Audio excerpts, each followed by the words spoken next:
2 15,454 अशोक उर्फ बाई जगताप. प्रश्न क्रमांक 15,454. आपल्याप्रमाणे सभापती महोदया, सगळ्यांना देणारे देणार. एक अतिशय गंभीर प्रश्न गेले अनेक वर्षापासून प्रलंबित आहे आणि सफाई कामगारांच्या वारसा हक्काबद्दल आणि त्यांच्या मिळणाऱ्या रोजीरोटीबद्दलचा हा प्रश्न आहे. आमचं सरकार असताना सुद्धा आम्ही अनेक वेळा हा प्रश्न विचारला. धनंजय मुंडे त्यावेळेला मंत्री होते तेव्हा काही निर्णय झाले. 2016 मध्ये आपण काही निर्णय घेतले इथे, जेव्हा देवेंद्रजी प्रमुख होते, आपण होतात त्यावेळेला. दुर्दैवाने या 7 डिसेंबरला एक बैठक झाली, तुमच्याकडेच झाली आणि देवेंद्रजींनी त्याच्यामध्ये हे केलं होतं, इंटरफेअर केलं होतं आणि आम्हाला असं सांगण्यात आलं होतं या सगळ्या सफाई कामगारांच्या युनियन्स आहेत, त्यांचे प्रमुख आहेत किंवा आयोग आहे, त्यांच्या सगळ्या प्रमुखांना, कारण मूलभूत प्रश्न असा आहे की या लाडपागे समितीच्या शिफारशीनुसार फक्त आपल्याला हे माहिती आहे वाल्मिकी मेहतर आणि त्यांच्या निर्णयानुसार वाल्मिकी मेहतर आणि इतर अनुसूचित जातीमधल्या सफाई कर्मचाऱ्यांना फक्त आपल्याला देता येतं असं आपला प्रचलित कायदा आहे. पण तो आपल्याला बदली करता येतो आणि तसा निर्णय आपण घेतल्याचं आम्हाला माहिती आहे. माझी विनंती आहे, या सामाजिक न्यायाचे जे अधिकारी आहेत, चांगले अधिकारी आहेत, कारण मी त्यांचं काम म्हाडामध्ये बघितलेलं आहे, भांगे, त्यांनी असं आश्वासित केलं होतं की या अधिवेशनाच्या अगोदर आम्ही हा निर्णय घेतोय. अधिवेशनाचे 2 दिवस झाले, 3 दिवस झाले.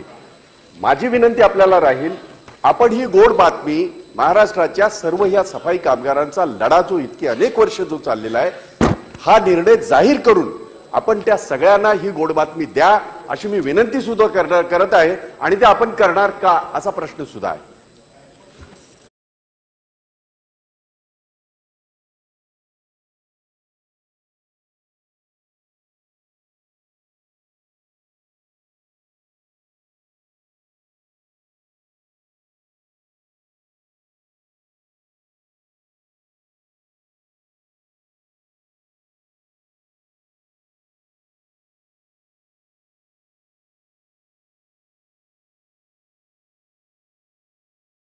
Hello ma'am, welcome back. मेरी बहन आई थी कुछ दिन पहले यहाँ पे एक आदमी के साथ। हाँ मैम।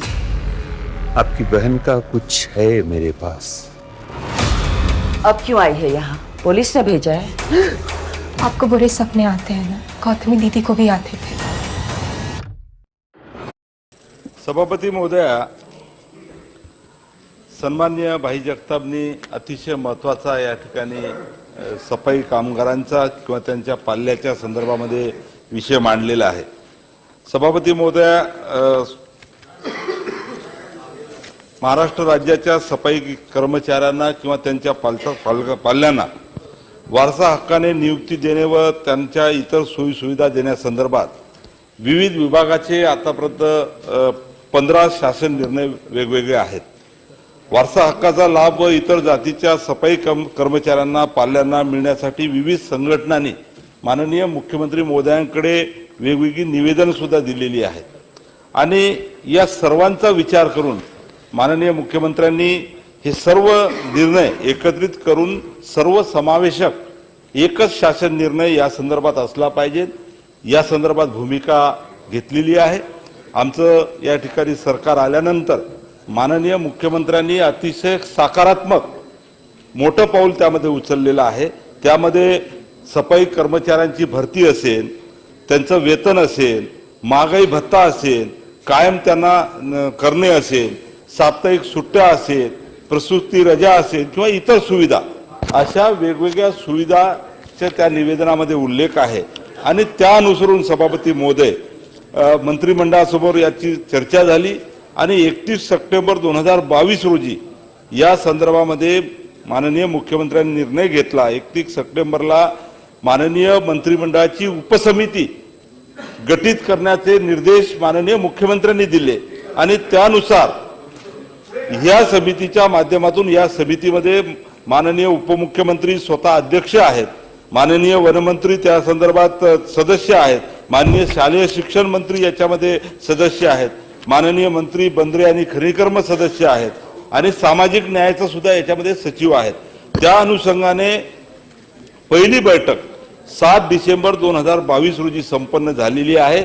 या सदर बैठकीचं इतिवृत्त सुद्धा तयार झालेलं आहे, त्याला मान्यता दिलेली आहे आणि हा प्रस्ताव आता कॅबिनेट समोर जाऊन या संदर्भात चर्चा होणार आहे. अतिशय सकारात्मक निर्णय सफाई कामगार आणि त्यांच्या पाल्यासाठी हे सरकार घेणार आहे आणि म्हणून महाराष्ट्रातल्या सर्व सफाई कामगारांना या ठिकाणी नक्कीच दिलासा देण्याचा या सरकारचा या ठिकाणी मानस आहे. सचिन भाऊ अहिर त्यानंतर मी देणार एकेकाला देणार सभापती महोदय की लाड पागे ही समितीने शिफारस गेले वर्षानुवर्ष करतायत. केंद्र आयोग आहे, राज्य आयोगाने देखील सूचना केलेल्या आहेत. यामध्ये अनेक राज्यातले महानगरपालिका या कुंकवत असल्यामुळे त्याची अंमलबजावणी करता येत नाही.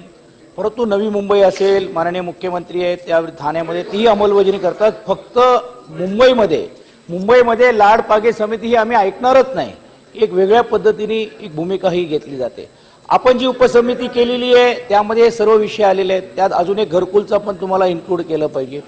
पण आता माननीय मुख्यमंत्री महोदय पण सभागृहामध्ये एका बाजूला आपण सफाई कामगारांना हा शेवटचा घटक आहे. कोणाला काही इच्छा नसेल की गटारामध्ये जाऊन काम करायचं तरी देखील तो करतोय.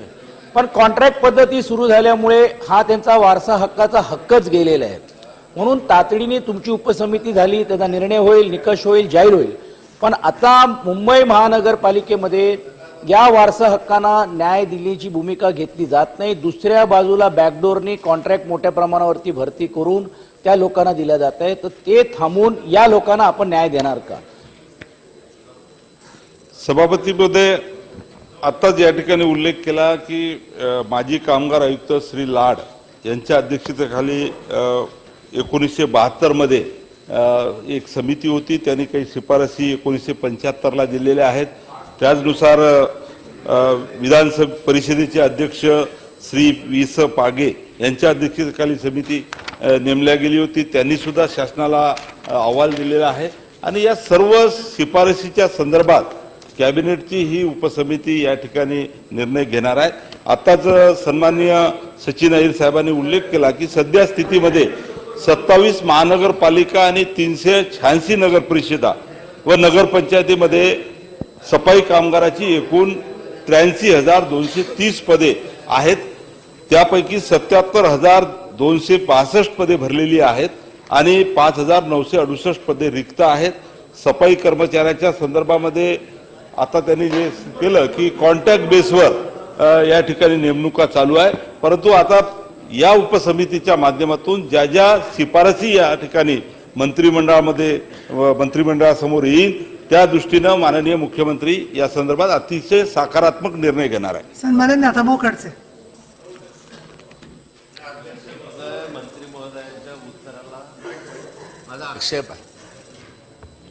माझा आक्षेप यासाठी आहे की 1972ला ज्यावेळेस लाड आणि पाके समितीची स्थापना झाली त्याचा मूळ हेतू असा होता की त्या कालखंडामध्ये या राज्यामध्ये डोक्यावर मैला वाहून देण्याची पद्धत होती आणि ती पद्धत अत्यंत अमानवीय होती.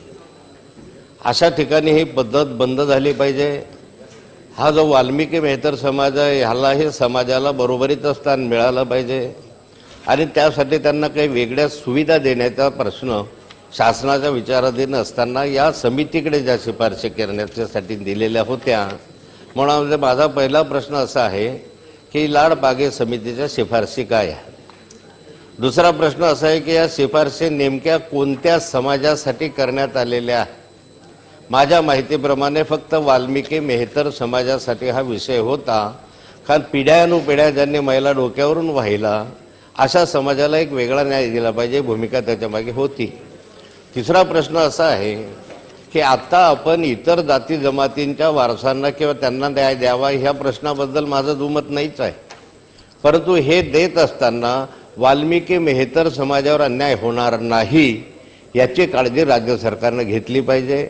पिढ्यानुपिढ्या ज्यांनी अन्याय सहन केला त्यांना अन्याय सहन करत असताना इतरांच्या बरोबरीला आणण्याचा जो तुमचा प्रयत्न होणार आहे तो त्यांच्यावर अन्याय करणारा असेल. म्हणून मेहतर समाजाचा जो प्रश्न आहे तो वेगळा ठेवा. इतर जमाती जाती जमातींना जो द्यायचा प्रश्न आहे तो वेगळा ठेवा आजही अशी स्थिती या राज्यामध्ये आहे की काही ठिकाणी अजूनही डोक्यावरून मैला वाहून नेण्याची पद्धती आहे, अशा स्वरूपाचं वर्तमानपत्रामध्ये बऱ्याचदा चित्रण येत आहे. आणि अशा ठिकाणी जे मेहतर वाल्मिक मेहतर समाजाचे कर्मचारी आज आहे, त्या कर्मचाऱ्यांच्या वारसालाच नाही तर त्या कुटुंबामध्ये जन्माला आलेल्या व्यक्तीला अशा ठिकाणी सफाई कामगारांना प्राधान्य देण्याच्या संदर्भामध्ये राज्य सरकारने विचार केला पाहिजे. हा त्यांच्यावर न्याय दिला. पिढ्यानुपिढ्याचा त्यांचा अन्याय जर दूर करायचा असेल तर त्या ठिकाणी अध्यक्ष महोदय त्या कुटुंबातल्या मेहतर समाजातल्या कुटुंबातल्या व्यक्तींना सफाई कामगारांना देण्यासाठी प्राधान्य न्याय दिला पाहिजे आणि त्यांना निवड समिती वगैरे अशा स्वरूपाच्या कोणत्याही अटींची त्यांना पूर्तता करण्याची जबाबदारी असता कामा नये, तरच त्यांना न्याय मिळू शकेल. अन्यथा मेहतर समाजाच्या सगळ्या सवलती या अन्य जाती जमातींना देण्याच्या संदर्भामध्ये जर उपसमिती निर्णय घेत असेल तर तो त्यांच्यावर अन्याय करण्यासारखा होईल. म्हणून मेहतर समाजाचा विषय वेगळा ठेवावा आणि इतर जाती जमातींचा विषय वेगळा ठेवावा. तर त्याबाबत राज्य सरकार विचार करणार आहे काय? सन्माननीय मंत्री महोदय. सभापती महोदया, सन्माननीय नाथाभाऊंनी या ठिकाणी जो प्रश्न पहिला विचारला की लाड आणि पांगे समितीच्या शिफारसीच्या ह्या सर्व धर्मीय समाजासाठी आहे, जे सफाई कामगार आहेत त्यांच्याबाबत ह्या शिफारसी त्यांनी केलेल्या आहेत. मी पूर्वी जसा उल्लेख केला या ठिकाणी की 11 मार्च 2016 रोजीचा जो शासन निर्णय आहे तो सफाई कामगाराच्या वारसा हक्काने नियुक्तीचा लाभ हा केवळ अनुसूचित जमातीच्या सफाई कामगारांना दिला जात होता. आणि मी हाही उल्लेख केला सभापती महोदया की वेगवेगळे GR या संदर्भात आहेत. तर या सर्व GRचं शासन निर्णयाचं एकत्रित विचार करून सफाई कामगारांना कशा पद्धतीच्या सोयी सवलती देता येईल यासाठी कॅबिनेटने उपसमिती नेमलेली आहे आणि या उपसमितीची पहिली बैठक सुद्धा 7 डिसेंबर 2022 रोजी झालेली आहे. आणि या बैठकीचं इत्युत्त हे अंतिम मान्यतेसाठी या ठिकाणी सादर करण्यात आलेलं आहे. त्यानंतर प्रस्ताव मंत्रिमंडळासमोर या ठिकाणी मंजुरीसाठी येणार आहे. त्या शिफारसी या ठिकाणी शासन लागू करण्याच्या संदर्भामध्ये सकारात्मक आहे. सन्माननीय निरंजन डावखरे. थोडे इतरांचे प्रश्न उद्या परत देते मी तुम्हाला. सभापती महोदय, इतरांना पण सदस्यांना भाई जगतापांनी हा प्रश्न लावलेला आहे, त्याचा जर आपण मूळ गाभा घेतला लक्षात तर मूळ गाभ्यामध्ये मंत्री महोदय पण अजून चालू आहे प्रश्न. जो संपलाय मेहतर का? वाल्मिकी समाज असं आहे, म्हटलं का? सफाई कामगारांचा वारसा हक्काचा अधिकार मधनं त्यांना बाहेर काढण्याचं कारण मी काय आहे? नंतर तर त्यांचे सांगते. जातीचे दाखले तुम्हाला नंतर देते हा एक सांगितलं. मोठा प्रश्न इतरांना आहे. बोलू द्या ना त्याच्यामुळे सदस्यांना. ते त्यांच्या मूळ गावाला पण त्यांनी त्यांना हे हात वर केले, जातीचे असं काय दाखले करतात? आत्ता आणणं कठीण होतं आणि त्याच्यामुळे ज्यांचा या इकडे महाराष्ट्रामध्ये शिंदे साहेब, वास्तव्य असे महाराष्ट्र मी कोणाला स्थापन झालंय बोलू दे सर. तेव्हापासून आणि त्याचबरोबर जे 15 वर्षापासून या इकडे राहत आहेत किंवा ज्यांचे मूळ इकडे वास्तव्य 15 वर्षापासून पूर्वीच आहे त्यांना आपण या उपसमितीच्या माध्यमाने न्याय द्यावा. त्यांना या एवढे वर्ष इकडे राहत आहेत त्यांना ह्या संदर्भातले दाखले मागितले जाऊ नये. आणि त्याचबरोबर उपसमितीचा जो कार्यकाळ आहे म्हणजे जो काम आहे ते टाइम बाउंड असावं जेणेकरून या लोकांना लवकरात लवकर न्याय भेटेल. कारण justice delayed is justice denied. त्याच्यामुळे लवकरात लवकर हे काम व्हावं.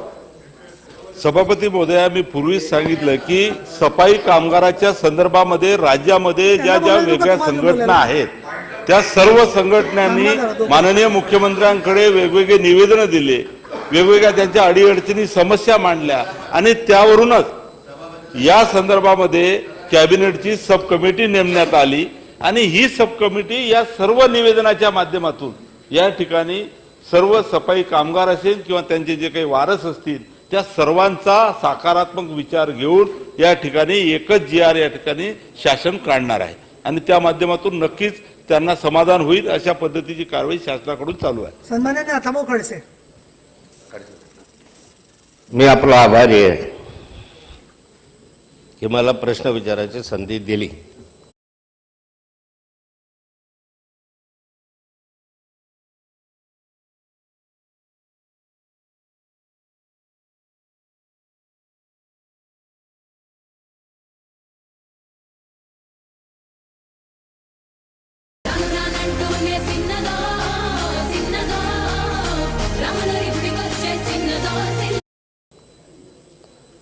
माझा प्रश्नच वेगळा आहे मुख्यमंत्री महोदय. माझा प्रश्न आहे की वर्षानुवर्षे पिढ्यानुपिढ्या ज्या समाजानं डोक्यावर महिला नेऊन या समाजाची एक अशा स्वरूपाची सेवा केली की जे सेवा करायला कोणताही समाज धजावत नव्हता, अशा समाजाचा प्रश्न हा वेगळा ठेवावा. मी आपल्याला वारंवार ठेवतो आहे की ज्याच्यासाठी तुम्ही वेगळी समिती करा, मेहतर समाजासाठी ते वेगळी समिती ठेवा आणि तुमच्या जाती जमातीसाठी वेगळी ठेवा. सरळ मिसळ केलं तर हा मेहतर समाजावर अन्याय होईल. आणि माननीय मुख्यमंत्री महोदयांना माझा प्रश्न असा आहे की असं जरा लाट समितीची 72ला स्थापना झाली, आत्तापर्यंत या राज्यामधल्या किती राज्य सरकारच्या यंत्रणांमध्ये म्हणजे नगरविकास खात्याच्या माध्यमातून नगरपालिका असतील, ग्रामपंचायती असतील का अन्य असतील, या ठिकाणी 100% जागा भरण्याच्या दृष्टीनं तुम्ही काय उपाययोजना केली? आजही मेहतर समाजातले अनेक मुलं असे आहेत की ते रिकामे फिरतायत, जागा रिकताय, परंतु यांना भरलं जात नाही कारण काही वारसाच्या नोंदी नाही.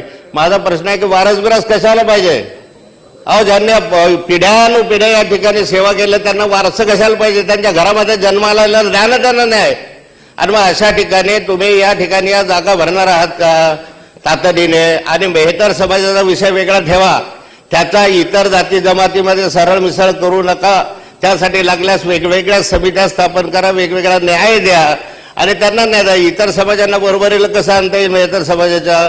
त्यामुळे माझी विनंती मुख्यमंत्री महोदयांना, एक तर नगर विकास विभागामधल्या ज्या जागा रिक्त आहेत त्या तातडीनं कालबद्ध कार्यक्रम ठेवून तुम्ही देणार आहात का? एक दुसरं जे समिती उपसमिती नियुक्त केलेली आहे ती उपसमिती किती महिन्यामध्ये, किती वर्षामध्ये, किती दशकांमध्ये निर्णय घेईल याची काही कालमर्यादा सरकारने ठरवलेली आहे काय? सभापती महोदय, सन्माननीय खडसे साहेबांनी या संदर्भात जो मुद्दा उपस्थित केलेला आहे, पहिली गोष्ट तर मेहतर समाजावर बिलकुल अन्याय सरकार करणार नाही, ही आपण खात्री बाळगा. आणि अरे बाबा, आता परत बोलू मी आता? ओ भाई, आम्ही सभापती महोदया, आम्ही आल्या 29/9/2022 रोजी एक बैठक घेतली. त्या बैठकीमध्ये देखील मंत्रिमंडळ बैठकीमध्ये याच्या बाबतीमध्ये सकारात्मक चर्चा झाली. यावेळेस काही विषय असा निर्माण झाला होता जी इतर समाजाची लोक जी आहेत ती सफाई कामगार म्हणून लागले, त्यांच्या वारसा हक्कांना नोकरी देण्यासंदर्भातला विषय वारंवार निवेदनं प्राप्त होत होती नाताभाऊ, आणि त्यामुळे हा प्रश्न निर्माण झाला. परंतु कॅबिनेट बैठकीमध्ये मेहतर वाल्मिकी समाज याच्यावर कुठलाही अन्याय होऊ नये ही भूमिका सरकारची ठामपणे आहे. त्यानंतर 21/11/2022 रोजी एक बैठक झाली, यामध्ये देखील या उपसमिती गठीत केली नाताभाऊ. त्यानंतर या मंत्रिमंडळ उपसमितीची बैठक 7/12/2022 रोजी झाली. त्याचे मला वाटतं अध्यक्ष आपले उपमुख्यमंत्री आहेत, बरोबर ना? या आमच्या बैठकीमध्ये आपली जी भावना आहे ती पूर्णपणे या भावनेचा आदर, त्या समाजाचा आदर, कारण त्यांनी खूप मेहनत केलेली आहे. सुरुवातीला कोण काम करत होतं? आणि म्हणून ज्या जागा रिक्त आहेत त्या तातडीने नगरविकास विभागाला मी स्वतः सूचना देईन. सन्माननीय अनिकेत तटकरे. धन्यवाद सभापती महोदय. खरं तर सन्मान्य बाईंनी सफाई कामगारांच्या संदर्भात अत्यंत महत्त्वाचा प्रश्न या ठिकाणी मांडला. सभापती महोदय, खरं तर महाराष्ट्र शासनाने 1979 सालीच सफाई कामगारांना कायमस्वरूपी त्या ठिकाणी नगरपालिका असेल किंवा शासन स्तरावर त्यांना कायम करण्याच्या संदर्भात निर्णय घेतला.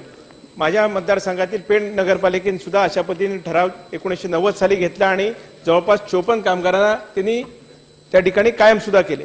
मात्र 2001 साली कोकण आयुक्तांनी पुनश्च त्याच कामगारांना 2001 पासून कायम केले.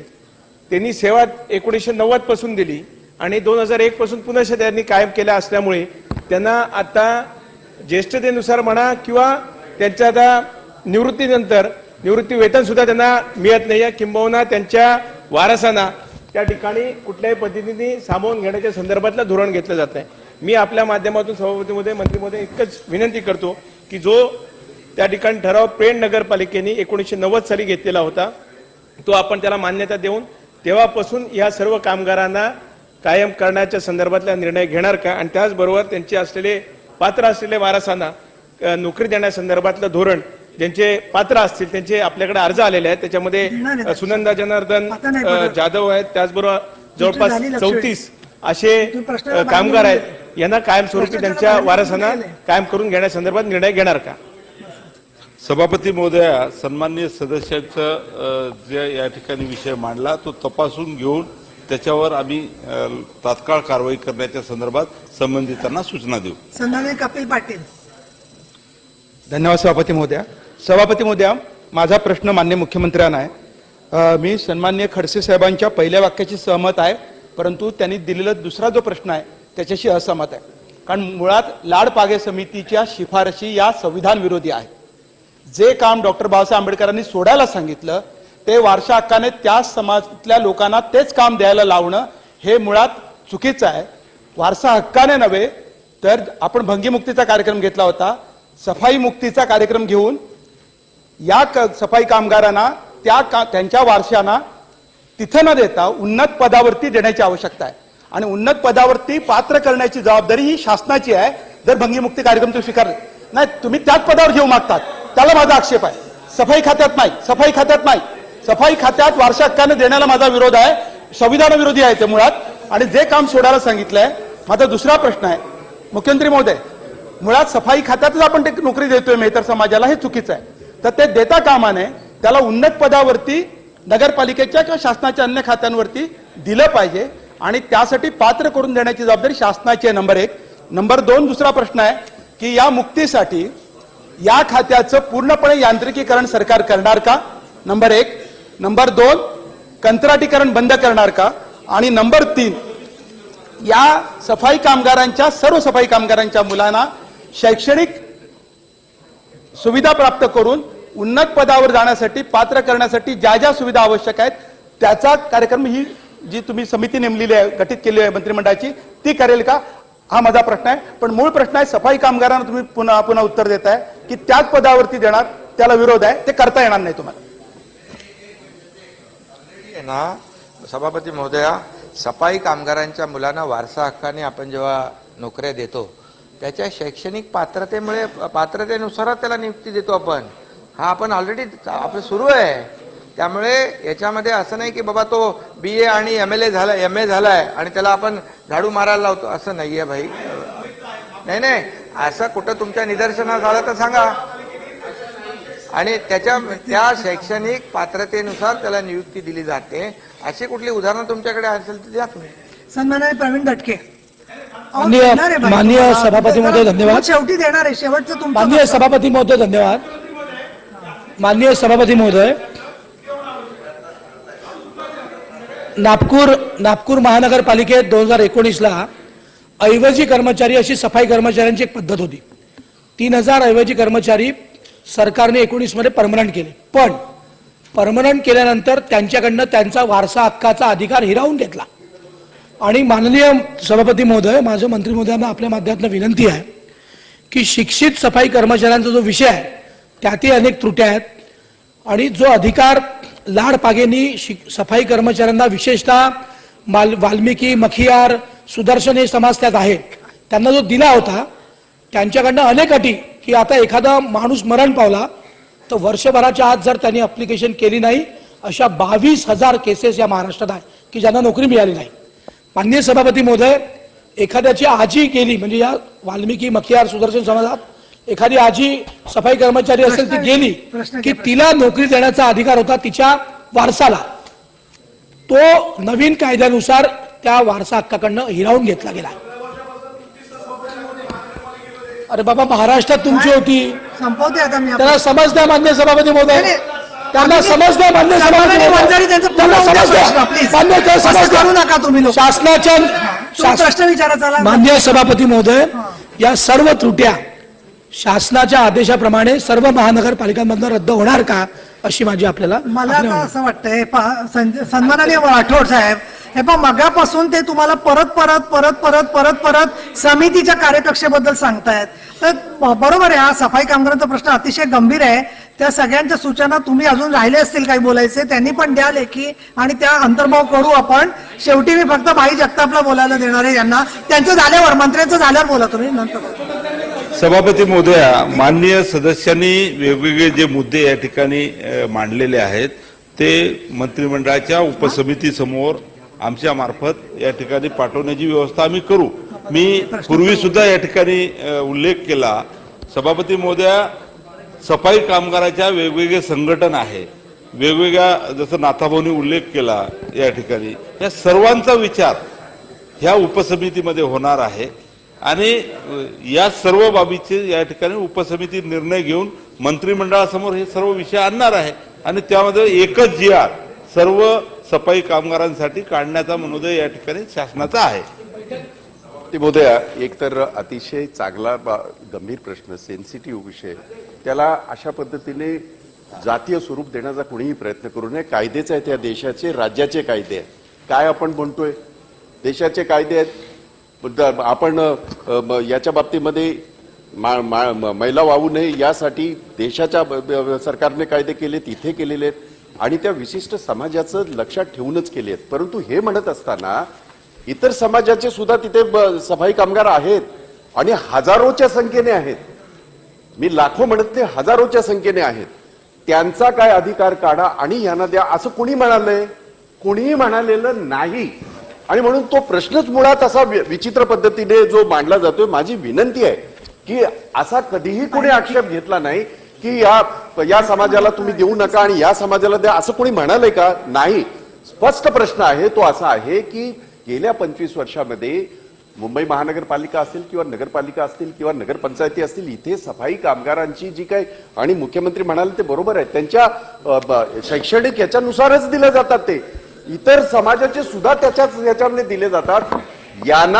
यांच्यासाठी लाड पागे कमिटीचा जो अहवाल आहे किंवा त्यांची जी गाईडलाईन आहे ती आहेच आहे. त्याशिवाय सफाई आयोग जो आहे आपला महाराष्ट्राचा, त्यांनी सुद्धा त्यात स्पष्टपणे त्याच्यात सांगितलेलं आहे. नवीन काय त्याच्यामध्ये? प्रश्न असा आहे की जसे ते फायदे त्यांना मिळतात तसे इतर जे करतात आहेत त्यांना सुद्धा मिळावे, हा एवढा साधा प्रश्न आमचा आहे. आणि त्याच्या बाबतीत अनेक निर्णय झालेत. 2016ला सुद्धा या बाबतीमध्ये बैठका झाल्या. धनंजय मुंडे ज्या वेळेला होते त्यावेळेला सुद्धा बैठका झाल्या. त्याच्यानंतर आपला जो महाराष्ट्र सफाई कर्मचारी आयोग आहे त्याने सुद्धा त्यांच्या शिफारशी दिल्यात. आणि म्हणून आता तो अंतिम टप्प्यामध्ये आहे. आपण चांगला निर्णय करत आहात. मी सुरुवातीलाच म्हणालो की आपण या बाबतीमध्ये मेहतर समाज असेल किंवा इतर मागासवर्गीय असेल किंवा ते काम करणार, त्यांचे कसलेही हक्क न डावलता इतर समाजाचे जे आहेत त्यांना सुद्धा ते मिळाले पाहिजेत. असा गोड निर्णय घ्या असं मी तुम्हाला सुरुवातीला सांगितलं. परंतु तो प्रश्न असा उलटा सुलटा थोडासा झालाय. पण परत एकदा विनंती आहे, 7 तारखेला आपण बैठक घेतली, ही खरं आहे, उपमुख्यमंत्री होते त्याच्यामध्ये आणि चांगला निर्णय होतोय. माझी विनंती, आपण म्हणाल त्याप्रमाणे इथे मुख्यमंत्री आहेत, किती कालावधीमध्ये हा निर्णय शासन घेईल हे जरा उत्तर मिळालं तर जास्त बरं होईल. सभापती महोदया, आता बैठका होणार नाही, आता अंतिम निर्णय होईल. खरं तर याच्यापूर्वी आता आपण उल्लेख केला की वेगवेगळ्या बैठका झाल्या, परंतु सफाई कामगारांना ज्या पाहिजे त्या सोयी सवलती अजून या ठिकाणी मिळाल्या नाही. आणि 16-17 GR आहेत. प्रत्येक GR, या GRचा फायदा त्या GR, म्हणजे खरं तर फार मोठी अडचण आहे. म्हणून खऱ्या अर्थानं मंत्रिमंडळामध्ये हीच चर्चा झाली आणि ही उपसमिती गठीत केली माननीय उपमुख्यमंत्र्यांच्या अध्यक्षतेखाली आणि बैठक सुद्धा झालेली आहे. इतिवृत्त झालेलं आहे. आता एकच शासन निर्णय आणि सर्व घटकांना त्याच्यामध्ये न्याय मिळेल अशा पद्धतीचा शासन निर्णय शासन काढेल. ठीक आहे. मी पुढचं सन्माननीय शशिकांत शिंदे बोला. मी एकच प्रश्न विचारतो. मगाशी तुम्ही उत्तर चुकीचं दिलं, ते पटलाव येऊ नये म्हणून मी विचारतोय. अनिकेत तटकरेंनी आपल्याला विचारलं होतं की अमुक नगरपंचायतीमध्ये जी लोक काम करणार त्याला कायम करणार. आपल्याला मी कल्पना देऊ इच्छितो, नगर विकास खात्याच्या अंडर, नगर विकास खात्याच्या याच्यामध्ये नगरपालिका, नगरपंचायत सगळे येतात. यामध्ये पदनिर्मिती ही निश्चित केलेली असते, त्याच्या व्यतिरिक्त पद भरता येत नाही. आता त्याच्या व्यतिरिक्त जर माणसं लागली तर त्या ठिकाणी आपण अपॉइंटमेंट करून ठेवतो, ती इनलिगल असते, ती रेग्युलाइज करावी अशा प्रकारची त्यांची मागणी होती. मी तेच म्हणालो, मी आपल्याला एवढंच सांगणार आहे की ही पदनिर्मिती जेवढी आहे त्याच्यापेक्षा, कारण लोकसंख्येच्या निकषावर तुम्ही देताय, ही निकष आपण बदलणार आहात का? आणि जे वर्षानुवर्ष तिथे काम करतायत या पदावर त्यांना कायम करण्यासाठी या कमिटीत आपण निर्णय घेणार का? एक. आणि दुसरा त्यांचा साधा प्रश्न आहे, वारसा हक्कासाठी कमिटीचा अहवाल देण्याची गरज नाही. तर वारसा हक्काच्या संदर्भातून ज्या जागा रिक्त आहेत आणि ज्यांना वारसा हक्कातून नोकरी मिळालेली नाही त्यांना ताबडतोब नोकरी देण्याच्या संदर्भातून जर त्या नगरपालिका, महानगरपालिकेत जागा रिक्त असतील तर त्याला विलंब न लावता ताबडतोब त्या जागा भरणार आहात का? सभापती महोदया, मी दुसऱ्या प्रश्नाचं पहिले उत्तर देतो की सफाई कर्मचारी जर मृत्यू पावला तर त्याच्या वारसांनी संबंधित अधिकाऱ्याला कळवणं गरजेचं असते आणि जेव्हा कळवलं तर ताबडतोब संबंधित अधिकारी तशा पद्धतीची कारवाई करते. परंतु याच्यात काही बंधन नाही. जर कळवलंही नसेल आणि आताही कळवलं तरी त्याला त्या पद्धतीचं संबंधित अधिकाऱ्याला तशा पद्धतीचं कारवाई करण्याचा शासन आदेश आहे. दुसऱ्या पहिल्या नंबरच्या प्रश्नासंदर्भात तटकरे साहेबांनी मला जे सांगितलं तर ते तपासून कारवाई करतो असंच बोललो मी. त्यांच्याकडून माहिती मी घेतो आणि संबंधित नगर परिषदेच्या सीओना, मुख्य कार्यकारी अधिकाऱ्यांना या ठिकाणी तशा सूचना दिल्या जातील. प्रश्न क्रमांक 3, 15,777 डॉक्टर प्रज्ञा सातव.